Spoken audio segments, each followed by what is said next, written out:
sausio 20 dienos geriasi iš šitų padūkų man žymiai skaniau. Bičiuliai, šiandien kalbėsim su jumis apie tai, kaip Trumpas pastatė į vietą kaip minimum 2 šalis, o maksimum dar keletą kitų. Bičiuliai, su jumis Vadimas Zidas ir Zidas Unai ir šiandien kalbėsim apie tai, kas yra tarifai ir kaip jie suveikė prieš Kanadą, Meksiką ir Kolumbiją. Jeigu jums patinka šito video idėja, būtinai paspauskite jam like dabar, pasidalinkite su draugais, mes kaip visada pradedam jau dabar. Taigi Trumpas prieš kelias savaitės pradėjo varyti iš savo šalies visus nusikaltėlius, kurie yra nelegaliai atvykę į JAV. Surado jų tikrai nemažai, yra įvairiausių video Twitter'e, labai įdomių, pasižiūrėkit būtinai.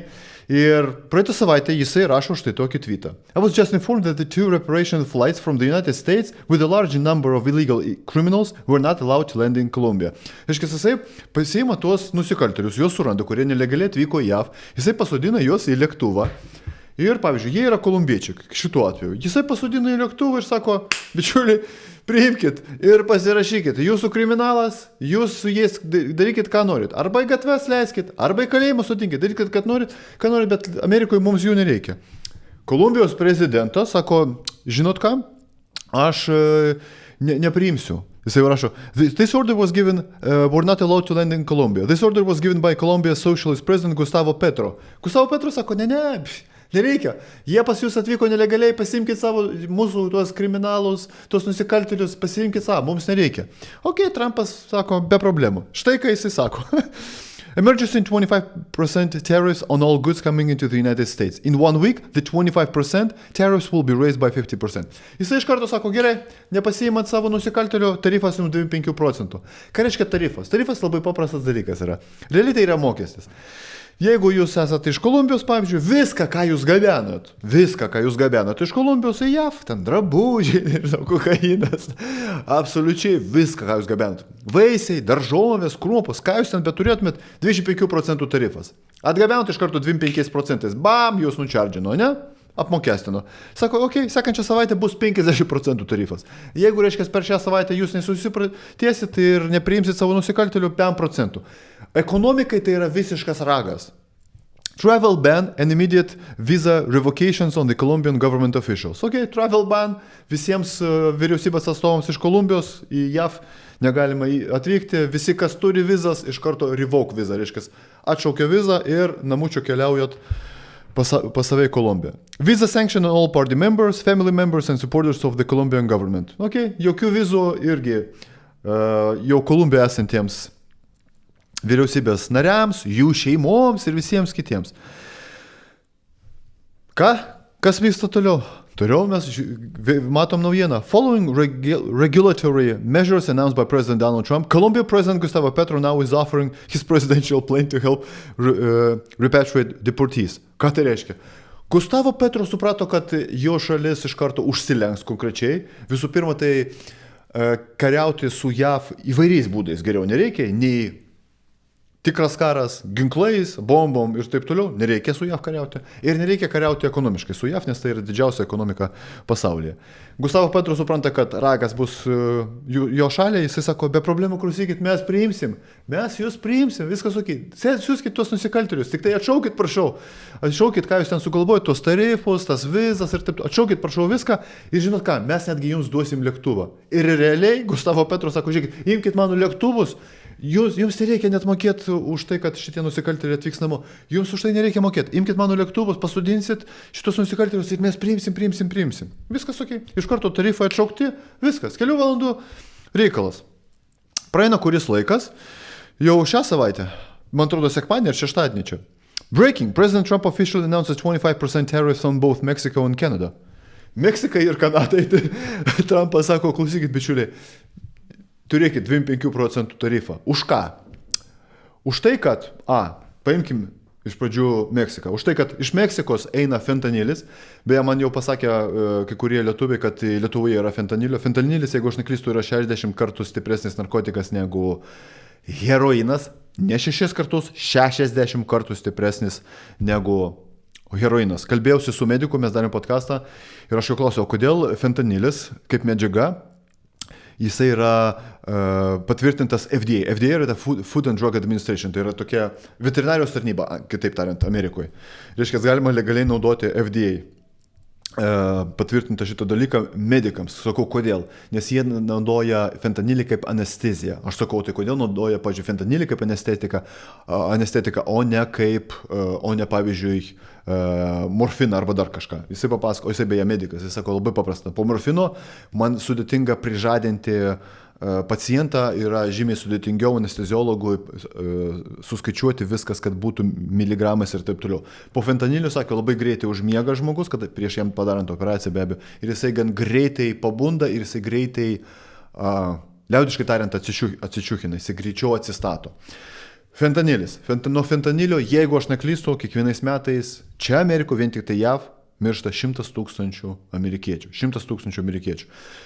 Fentanilis keliauja be abejo kartelių pagalba iš Meksikos į JAV, medžiagos yra siunčiamos iš Kinijos, oficialu viskas, Kinijoje pagaminamos medžiagos, jos keliauja iki Meksikos, Meksikoje padaromas šitas narkotikas fentanilis iš kitų medžiagų ir jau per Meksikos sieną kartelių pagalba siunčiamas narkotikas į JAV, nuo kurio žūsta 10 000 amerikiečių kiekvienais metais. Trumpas sako, klausykit, arba jūs kažką su tuo darot, arba jūs kovojat su karteliu, arba jūs uždarot sieną Meksikos ir Amerikos, nes per tą sieną jūsų plūsta daug žmonių. Jūs įleidžiat visus, jūs į tai nekreipia dėmesio. Jie sako, ne, 25% tarifas.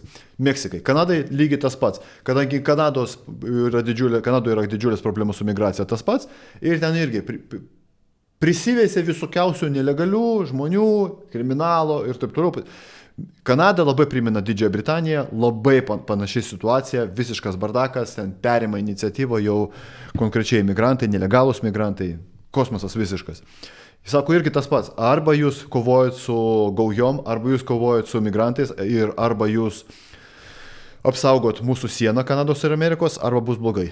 Trudeau sako ne, beje, Justin Trudeau atsistatydino, tai yra nuostabiausias kabutėse žmogus, didžiausias, vienas geriausių pasaulio lyderių, per kurio aš šiek tiek daugiau negu 8 valdymo metus, tiesiog iš nuostabios šalies Kanadai, kurią norėjo plūsti be ne kiekvienas žmogus, ir Kanada buvo tarsi aukščiau už JAV ir geografiškai be abejo, ir ekonomiškai ir taip toliau, ten fainiau, didesnis uždarbis, ten galimybės geros, ten nuostabi gamta ir taip toliau. Dabar per tuos 8 Justin Trudeau vadovavimo metų Kanada virto Islamabadu, Pakistanu kažkokiu tai.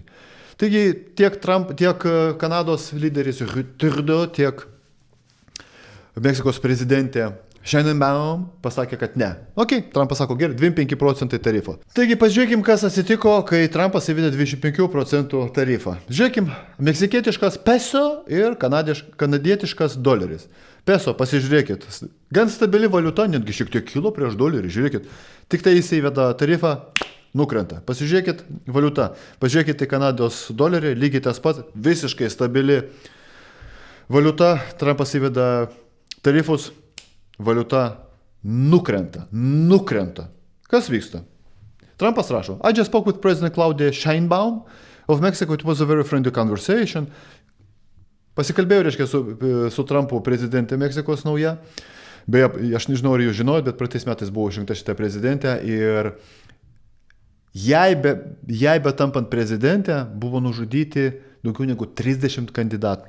Dėmesio dar kartą. Daugiau negu 30 kitų prezidento kandidatų buvo nužudyta praeitų rinkimų metu. Meksika tai yra kartelis ant kartelio, jie nekovoja su vyriausybė ir su valstybė, nes valstybė ir vyriausybė ir yra kartelis, jie kovoja tarpusavį. Pasiskambino, reiškia, Trumpas su šitą prezidentę ir žiūrėkit, ką daro. She agreed to immediately supply 10 000 Mexican soldiers, 10 000 karių iš karto ant Meksikos sienos, jie bus specially, the soldiers will be specifically designated to stop the flow of fentanyl and illegal migrants into our country. Tai reiškia 10 000 karių per visą Meksikos sieną bus atsakingi būtent žiūrint į tai, kad nebūtų fentanilis gabenamas ir kad nelegaliai nekirstų migrantai sienų. Super, pasižiūrėkim, kas vyksta toliau. Iš karto žiūrėkit, breaking. Mexican authorities have captured and detained the leader of cartel Del Noreste El Ricky. Iš karto kažkokiu tai stebuklingų būdų surado vieno iš kartelio lyderių El Ricky. Iš karto jį pagavo. Labai keista. Kanados, reiškia, Trudeau sako, pas mūsų ekonomika, va, super, nieko mes su jumis nedarysim, eikit jūs tipo velniop. Mes irgi įvedam tarifus Amerikai. Amerikai tipo Kanada irgi yra reikalinga. Padarusi pareiškimą, labai faina. Tad žiūrim, gerai. Pažiūrėkime statistiką. 77% Kanados eksporto eina į Ameriką. 3/4 visko, ko eksportuoja Kanada, eina į JAV. Plus 25% iš karto Kanados doleris krenta ir ekonomika nukentės. 84% of Mexico's exports go to the US. 84% iš Meksikos viso eksporto keliauja į JAV. Pasižiūrėkim į ekonomikos dydį, ne? JAV ekonomika numeris 1, labai arti yra Kanada, ne? Pasižiūrėkim, labai arti yra Kinija. Pažiūrėkim į skaičius. Taigi, JAV BVP bendras vidinis produktas yra 27 trilijonai JAV dolerių. Kanados BVP yra 2,14. Tai reiškia 12 kartų JAV ekonomika yra didesnė už Kanadą. Ir Justin Trudeau galvoja, kad jisai galės uždėti tarifus ir JAV neva taip jaus ir jiems bus blogai. Ne, Justinai, tau bus blogai. Praeina kelios valandos ir visgi Trumpas rašo ir pats Trudeau irgi parašė, kad jisai susitarė. Canada has agreed to ensure we have a secure northern border to finally end the deadly scourge of drugs like fentanyl that have been pouring into our country, killing hundreds of thousands of Americans while destroying their families and communities all across our country. Ok, sutarė, kad kovosim su fentaniliu ir taip toliau. Dėmesio dabar. Canada will implement their 1.3 billion border plan. Justin Trudeau kažkur surado ir išskyrė iš karto 1,3 milijardo dolerių tam, kad apsaugoti sieną tarp Kanados ir JAV. 10 tūkstančių frontline personnel are and will be working on protecting the border. 10 tūkstančių vėlgi darbuotojų žiūrės ir seks visus nelegalius migrantus ir kad narkotikų plūstų į JAV kuo mažiau. Viskas labai paprasta. Tai tarifai, žinokit, pasirodo, kad veikia. Kai tarifus įvedė, kai tik tai Trumpas įvedė tarifus Kolumbijai, leftistai, levakai iš karto pasakė, tarifai neveikia, tai yra nesąmonė, kas čia bus. Praeina kelios valandos, Kolumbijos prezidentas savo prezidentį lėktuvą siūlo, sako, nuimk tarifus, prašau, tik tai atgabenk, tik tai nuimk tarifus. Blogai. Kai Kanada ir Meksika įvedė, negalima, kaip tu čia su mūsų didžiausiais kaimynus, jie čia pas mes ekonomiškai kaip nukentėsim, mūsų ekonomika labai priklauso nuo Meksikos ir nuo Kanados, tarifai tavo neveiks. Praeina kelios valandos arba kelios dienos. Kanada, Meksika, viskas, iš karto sutarė, jokių tarifų nereikia. Tarifai dabar uždėti Kinijai, Kinija irgi dabar sako, okei, mes ten uždėsim tarifus jūsų kompanijoms, ten Nvidia, Intel ir taip toliau. Gerai, pasižiūrėsim, kas bus, jeigu kiniečiams bus įvestas tarifas, galbūt netgi didesnis tarifas, jeigu jie nori kariauti, prekybos karą vystyti, trade war daryti, be problemų pasižiūrėsim. Ar Amerika išgyvens be Kinijos? Išgyvens, bus labai sudėtinga, tikrai. Jeigu Kinija kada nors pasiims Taivanį su TSMC, tai yra su ta kompanija didžiausia, kuri padaro visus čipus, iPadams, monitoriams, telefonams, automobiliams ir taip toliau, mes prisiminam, kas buvo 2020 metais, kai įvyko COVID-as ir kai buvo trūkumas visų čipų, visų procesorių ir automobilių, nebuvo galima įsigyti kurį laiką ir ten buvo problemos su kita technika ir taip toliau. Bet JAV be Kinijos išgyvens, tikrai bus sudėtinga, bet išgyvens, prisitaikys, pradės patys gaminti, nes Trumpas ir sako, kad mes negalim priklausyti nuo Taivanio arba nuo Kinijos, mums privalu viską daryti pas save teritoriją, kad mes būtumėm nepriklausomi. Išgyvens JAV, bet bus labai sudėtinga, bet išgyvens tikrai. Ar Kinija išgyvens be JAV? Jokių būdų. Kinijos numeris 1 klientas yra JAV. Jie gamina viską. Nuo šito, netgi šito, kamera, linzės, viskas. Jūs dabar nepamatysit, kad būtų užrašyta Made in Japan, Made in the USA. Beveik neįmanoma surasti produktų, technikos neįmanoma surasti, kad jinai būtų pagaminta ne Kinijoje. Tai yra neįmanoma. Kinija neišgyvens, bet pasižiūrėsim, kas vyksta. Dabar, kas liečia tarifus. Tai yra grinai Trumpo iniciatyva, jisai visą pasakojo visuose podcastuose dar praeitais metais, kad Adam McKinley, buvęs JAV prezidentas, jisai taikė tarifus ir 20 amžiaus pradžioje, 19 amžiaus pabaigoje nebuvo tokių didelių mokesčių Amerikoje, beveik iš vis mokesčių nebuvo, bet buvo tarifai didžiuliai ir turėjo JAV labai daug pinigų ir jis nori padaryti tą patį. Jeigu jūs norite prekiauti mūsų šalyje, sumokėkite tarifą arba pirkite iš mūsų daugiau prekių. Trumpas pasakojo vieną kartą istoriją, kad jisai su Merkel kalbėjo, nuostabi moteris, Angela Merkel, myliu ją iki negalėjimo, kabutėse. Reiškia, jisai sako, klausyk, pas jūs ten Miunchene kiek važinėja mūsų Chevrolet, Dodge ir visų kitų automobilių? Sako, labai mažai. Sako, žinot, kiek pas mūsų Amerikoje važinėja BMW, Mercedes, Audi, Volkswagen, Opel, Opel kiek mažiau, bet visų šitų Porsche kiek važinėja? Sako, labai daug. Nesąžininga. Nesąžininga, kad mes perkam iš jūsų žymiai daugiau, jūs iš mūsų perkat žymiai. Aš suprantu, kad amerikietiškos mašinos su vokiškom nesulyginamos. Ta prasme, vokiški automobiliai, japoniški automobiliai, amerikietiški automobiliai. Ten prancūziški jau kažkur iš vis dugnas. Kinai kažkur jau bando pasitempti su elektromobiliais dar, bet jiems dar toli, dar koks 10 kaip minimum. Tai va, tai Trumpas, aš manau, kad uždės tarifus ir Europos Sąjungai. Jam nepatinka, kad į NATO ES narės moka žymiai mažiau pinigų. Aš manau, kad jisai padarys didelį šurmulį ir jeigu visi dirbs sąžiningai, tai aš manau, kad bus gerai visam pasauliu. Taip, kad tarifai buvo integruoti prieš gerus 100 metų, jie veikia ir pamažu atrodo, kad Trumpas padarys tuos pačius tarifus ir dabar galbūt šiek tiek pakeis, pakoreguos, bet visgi aš manau, kad JAV surinks žymiai daugiau pinigų ir galės, labai tikiuosi, kad galės išleisti tuos pinigus čia Amerikos piliečiams, Amerikos infrastruktūrai, o ne kitoms šalims. Prie to pačio, kaip reagavo ten? Kolumbijos prezidentas iš karto raguotis pradėjo, kanadietis Justin, meksikiečių prezidentė pradėjo raguotis, bet yra toksai El Salvador prezidentas, kuris dabar jau eina antrą kadenciją, Nayib Bukele, aš jau kadaise jums pasakoju apie jį, nuostabus, neįtikėtinas žmogus, Nayib Bukele ir Javier Milei, Argentinos prezidentas, nuostabus žmonės, nuostabaus proto žmonės, tvarką įveda, pavyzdžiui, Javier Milei buvo išrinktas prezidentu dar, man atrodo, 23 metų pabaigoje ir jisai jau padarė taip, kad daugiau negu 20 metų besitęsiantis biudžeto deficitas patapo proficitu. Reiškia, pradėjo vyriausybė mažiau leisti pinigų ir uždirbti daugiau. Reiškia, bent jau dolerių daugiau jie uždirba, negu išleidžia. Reiškia, protas veikia. Nayib Bukele buvo viena nesaugiausių šalių El Salvadoras. Aš turėjau pašnekovą, jisai būtent iš to regiono. Jis sako, jo, El Salvadoras buvo viena nesaugiausių šalių. Nesaugiausia šalis tikrai Centrinė ir Pietų Amerikoje, jeigu paimsim tą dalį. Ir pasaulyje užimdavo irgi labai aukštą vietą. Nayib Bukele per 5 metus padarė šią šalį vieną saugiausių tame regione. Centrinėje Amerikoje viena saugiausių šalių tam regione, Salvadoras ir netgi jeigu Pietų Ameriką paimti, viena saugiausių irgi.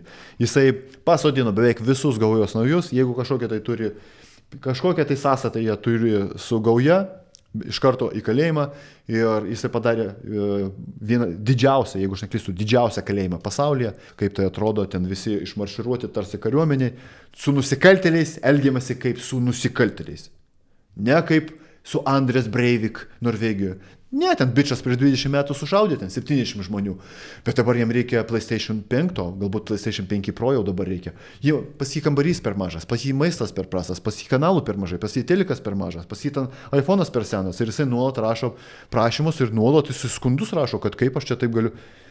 Tu visišką padugnė, tu atimi daugiau negu 70 nekaltų žmonių gyvybių ir tu padugnė dar drįsti rašyti skundus, kad pas tave trūksta žaidimų arba kambarys per tamsus arba per mažas arba maistas pernelyg neskanus.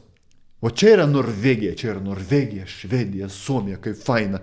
70 žmonių nužudęs žmogus sėdi kalėjime ir pas jį kambarys geresnis negu šitas ir didesnis. Nes jisai irgi žmogus ir reikia su juo elgtis kaip su žmogumi. Taip. Jo, bet jisai nužudė 70 žmonių, sušaudė juos, netyčia. Netyčia, nežinau, pataikė kaip nors ten su šautuvu arba leisdamas fejerverką į kokį nors lėktuvą, lėktuvas nukrito ir Ne, jisai paėmė tiesiog automatą ir specifiškai nuėjo į tam tikrą vietą ir tiesiog pradėjo šaudyti žmonės ir sušaudė 70 žmonių. Tai vat Nayib Bukele su šitais nesizaskina Ir jisai didelis draugas Trumpo ir jisai rašo, "We have offered the United States of America the opportunity to outsource part of its prison system." Kitaip tariant, jisai sako, klausykit, reikia jums kalėjimo, reikia, kad kažkas pasirūpintų tais kaliniais nusikaltėliais. Atvarykit pas mus, va. US Secretary of State Marco Rubio tai, sakykime, užsienio reikalų ministras, Secretary of State, jie tai vadinasi Amerikoje, announces that El Salvador's president has agreed to accept deportees from the US, priima, kad El Salvadoro prezidentas priims deportuotus iš El Salvadoro, iš Amerikos, regardless of nationality as well as violent criminals currently imprisoned in America. Ir nesvarbu, kokios jie tautybės, sako, pas mus kalėjimų sistema veikia, davai, gabenkit ten kolumbiečius, venezueliečius, ką jūs ten norit, gabenkit čionais. Gabenkit iš Hondūro, nesvarbu, viskas bus ok. Va čia, štai ką reiškia būti, ne tai kaip lojaliu, bet štai kaip reikia kurti tvirtus ryšius. Pas mus kažkas yra, pas mus yra geri kalėjime, pas mus yra gera sistema, jinai veikia, daugiau negu 5 metį jau protestuota sistema veikia, klausykit, jums reikia pagalbos be problemų. Po to, kada El Salvadoro prezidentui Nayib Bukele kažko reikės, jisai paskambins Trumpui ir sakys, klausykit, ar mums labai, labai šito reikia, ar galite mums pagelbėti? Ir jūs galvojat, kad Trumpas pasakys ne? Jisai nepasakys ne, nes prieš tai pats Salvadoro prezidentas pasisiūlė padėti Trumpui. Tai vadinasi verslas arba draugystė, kaip norit, partnerystė, galite vadinti kaip norit. Bičiuliai, štai kas vyksta Amerikoje, žiūriu, kad jums patinka klausytis apie Trumpą ir apie jo įsakymus, ką jis daro, kokią tvarką įveda, kas vyksta pasaulyje ir taip toliau. Jeigu jums tai patinka, aš tai visą tai seku, man nesudėtinga skaitant žinias padaryti štai tokius screenshotus ir po to kartą per savaitę padaryti jums video. Jeigu jums patinka tokio turinio video mano kanale, būtinai parašykite apie tai komentaruose, uždėkite like, pasidalinkite su draugais. O aš jums primenu, bičiuliai, kad mano knyga Dviveidės jau keliauja į spaustuvę. Pirmieji iš jūsų knygą jau gaus per artimiausias 4-5 savaitės. Bičiuliai, prašau, užsakykite mano naujausią knygą Dviveidės jau dabar, užsukę į puslapį www.zsknyga.lt. Man kaip autoriui tai geriausias atidėkojimas už mano darbą.